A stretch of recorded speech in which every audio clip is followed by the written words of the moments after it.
Welcome back to the channel, guys. My name is Steve. I'm Lindsay. Today we're going to be reacting to the insane world of sidecar racing. Lindsay has no idea what this is. I haven't told her anything at all about it, but I'm guessing she probably... I mean, I know what a sidecar is. Okay, on a motorcycle. Yeah. Okay, so imagine that. Imagine that, for example, you've seen a couple of videos, or did you see one or two videos with the Isle of Man TT? I don't remember. But you know the Isle of Man TT? I know I've seen at least one. Yes. Yeah. And so imagine that. Motorcycle racing with someone in the sidecar that they're leaning when they go around curves to keep the bike stabilized. Oh my gosh. You like the Isle of Man. You thought that was really cool. Yes. Yeah, I absolutely love the bike racing. I just think it looks like a lot of fun. I didn't expect I would enjoy it as much as I did. As a first timer, the first time looking at it, yeah. It was really cool. Yeah, you loved it. You were really excited about it. Yeah. But guys, I guess enough rambling from us? Yeah. You ready to go ahead and get started and check this out? Yeah, so let's go ahead and check out the insane world of sidecar racing. Sidecar racing, and it's absolutely crazy. They are three-wheeled bikes that can hit 160 miles an hour on the residential streets of the Isle of Man. But what's incredible is that it takes two people to drive this thing. One on the controls and one manipulating the balance of the bike. And okay, this is not what I expected. What'd you expect? You I thought it was a regular motorcycle, like one of the ones they normally drive. Oh. And then I thought this thing's a little less insane. Are you kidding me? No, it's still crazy, but I was expecting like a crotch rocket with a side car. So it seems a little more stable than a crotch rocket with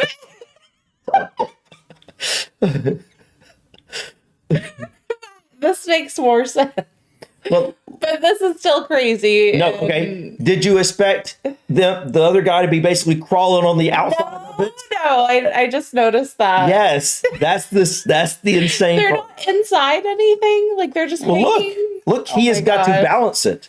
Oh gosh. Controlling this thing at that sort of speed with walls, curbs and blind crests must be terrifying, but not as much as being the passenger whilst doing that. So today, let me explain the engineering and the insane driving skill behind sidecar racing. This is a Formula 2 sidecar, around 130 horsepower, 350 kilograms. So it's not even really a seat. No, it's not. Delay. 160 miles per hour. They run standard 600cc four-stroke bike engines and racing slicks. The speed they travel at is honestly astonishing. Oh. It gives me chills every time I hear that. Sidecar racing is huge with many different classes and events, from circuits like Brands Hatch and Alton Park to the scariest of them all, the Isle of Man Snaefell Mountain Course. Oh, that'd be a beautiful drive. Statistically the most dangerous races in the world, and by quite some margin. The number of horrific crashes is endless, but despite this, hundreds of racers across bikes, superbikes and sidecars rock up every year to take it on. All right, Lindsay. How are there this many people? I'm not gonna say the word I'm thinking, but how are there this many people who are this insane to do this? Well, that's the title of the insane world. It's like, oh my gosh. All right, Lindsay. Yeah. You want to do it?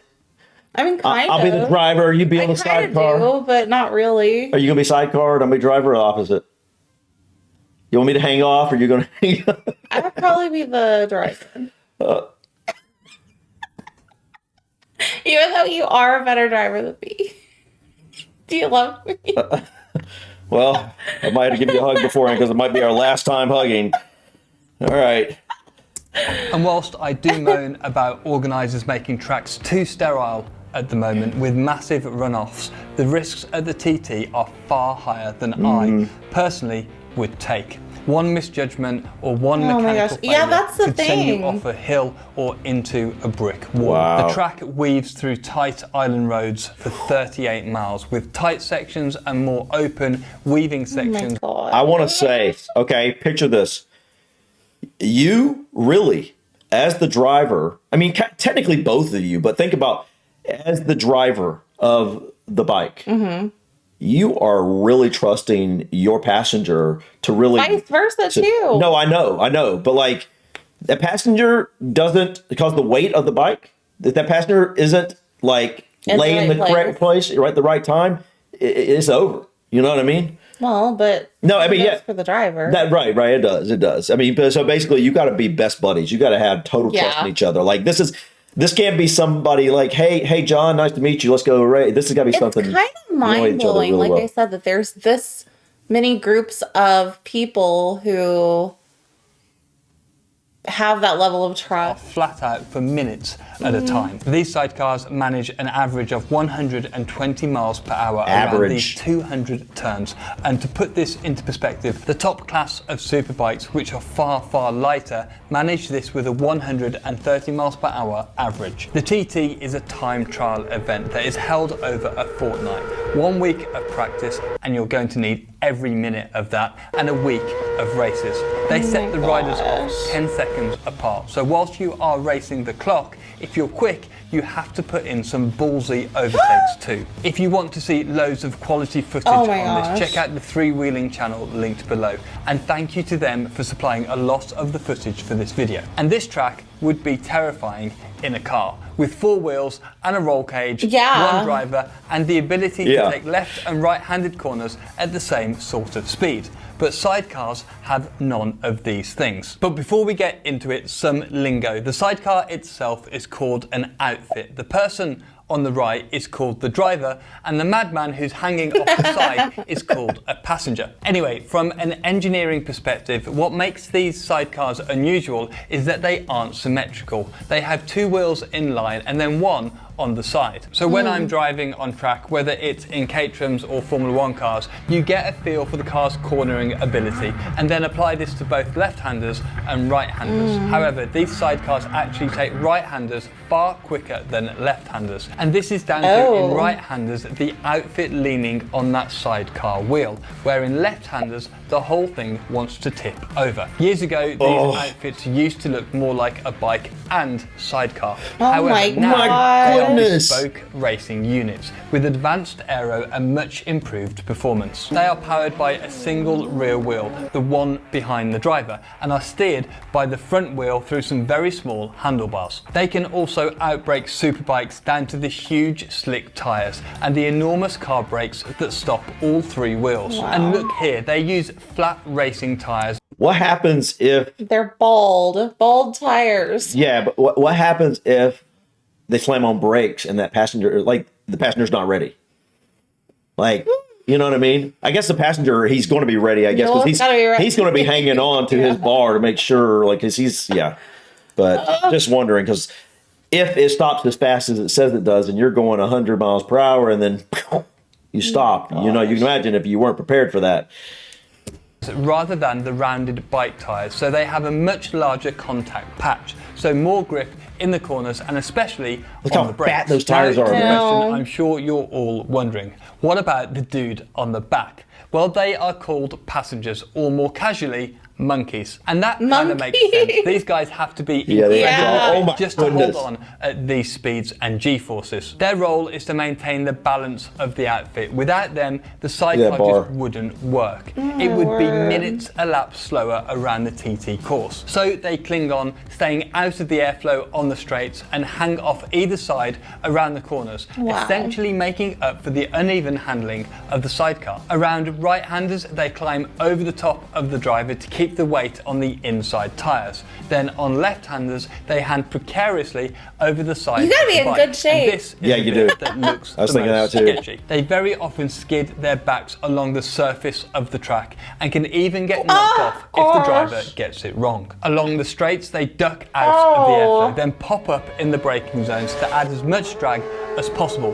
Then, as the driver turns into the corner, they have to quickly but carefully get in position so that the bike sticks. So in a car, you trail brake into the corner, meaning you gently release the brake pressure as you enter. This is all to transfer the weight of the car as gently as possible. On a sidecar, the driver is still doing this, but with the added component of another person moving around too. And it must be so tough to coordinate these two things perfectly. Some passengers even count or feel the bumps. Also, they don't need to pop their head up to see when the next corner is coming, which around a third. Imagine knowing that course so well that you don't even have to put your head up. Like, that's insane to me.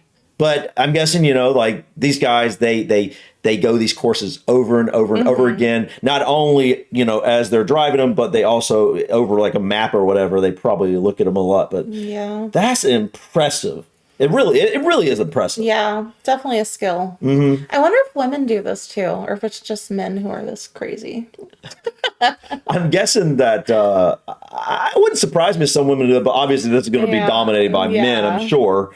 But yeah, let us know in the comments, guys. Are there any women racers that do this? I haven't personally seen that yet, but I'm sure there's got to be. I'm sure. 38-mile lap is mighty impressive. As you can imagine, it takes enormous trust from both parties. The driver has to trust that the passenger will be in place to give him grip when he needs it. Then the passenger has to trust the driver that he's got his estimations right. The passengers hold on to a few specific handles. The main one is in the center of the bike. The riders hold this through the highest G sections, the braking zones, where they have to be up pretty high on the bike whilst the driver is on the anchors. Then there are several smaller holds around the sidecar for the cornering sections, as well as a specially shaped platform with places for the passenger to jam their... Okay, that looks slick. It does. It does. Doesn't that? Yeah, like there's hardly any grip. I mean, this doesn't look like a grippy material. I would have thought it would be like kind of a very like almost cleat like surface. Grippy. Yeah, but maybe there's something about their shoes or something they have on that grip to that material well or something. I don't know. Let us know in the comments, guys. Foot in for grip. It really is like rock climbing at 150 miles per hour. Now, what I find mad is also what the driver has to do.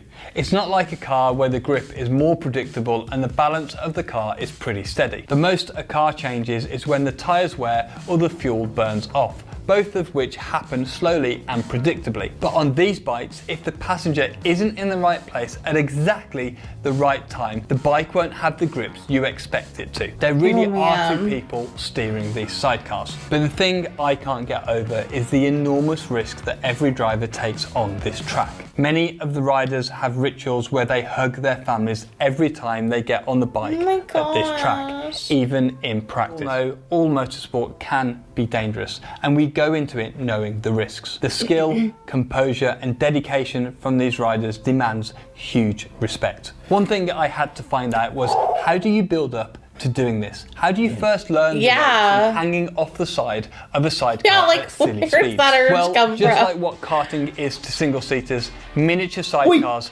is to sidecars. These are awesome. What? They are called mini F1 sidecars, and they race on almost more dangerous. The racing is because you're closer. It's obviously not as fast, but it's very small, and you're closer. Awesome battles and some massive sends. You can really see how the passengers move the way around, getting on the inside of each corner, hanging way off the side of the outfit. Wow, guys, this was incredible. What'd you think? It was awesome. I loved it, and it stressed me out a little. But I enjoyed it, and I would definitely, I think it'd be fun to go in person. I started to say, would you watch this? Yeah. Yeah. I would be so nervous, though. It would be a blast. I'm telling you, like, I can't imagine, like he was saying, I can't imagine, like, what gets someone started in wanting to do this. Thrill seekers. Yeah, obviously. You've got to have some level of thrill seeking to you, but it's like, the motorcycle itself, racing a motorcycle on Isle of Man TT is like thrill-seeking enough, It's like, let's add another layer to that. Yeah. If I'm not mistaken, he said that the average of one of these sidecars was 120, right? And then the average for just a regular bike on the Isle of Man is 130. So like, think about that. You've got the added component of the extra passenger, right? And the imbalance of the bike, the unpredictability of it, because it's much more unpredictable because you are depending on another person to actually make sure everything works right? Yeah. Which in the bike, you just have to say, okay, I got to trust my bike. I got to trust myself and hope that, the animals and stuff aren't in my way and whatnot. But that extra person is a whole nother component to this. And yet your average is only 10 miles per hour less. There's more out of your control. Right. Much more in this situation. Because anytime you're adding another person and another variable, like an imbalance of a bike, that's so... That dependent is on so many factors. Right. So many factors more complex than just a bike. And the bike itself, watching the Element TT bikes, you saw that. I mean, it's incredible. It's insane. Like, it takes so much skill. And I'm just looking at this and I'm like, wow, this is just another level to that. Yeah. What's the next level beyond this is my question. Is there? Is this as insane as it gets? And when I say insane, I don't mean that in a negative way. It's right. like awe-inspiring. Right, exactly. To me, it's insane to go and do what Alex Honnold does on the rock walls, do free soloing of these insane cliffs. But I say it's insane in a positive way. Like this is amazing. That like it's something impressive. It's impressive. There's so few people that could or would even take that risk. That there is a rarity. And it's something just shocking that someone actually, has the bees to do it. Right. Because I think very few of us would hang off the back of a bike like this going 120 miles per hour. Would you? Yeah. No. But guys, let us know in the comments, what should we check out next in regards to this type of thing, whether it's racing or some sort of like crazy sport or just insane. I don't know. You let us know. What would we enjoy checking out this kind of in this genre of thing? I have no idea. But I'm sure some of you guys out there have some really interesting things you could share with us. Thank you so much for stopping by. Please click that like button. Feel free to drop your comments or suggestions about this video or others. And don't forget to subscribe to continue to follow us on our journey to discover anything and everything from the UK and Ireland. Till next time, guys. Peace. Bye.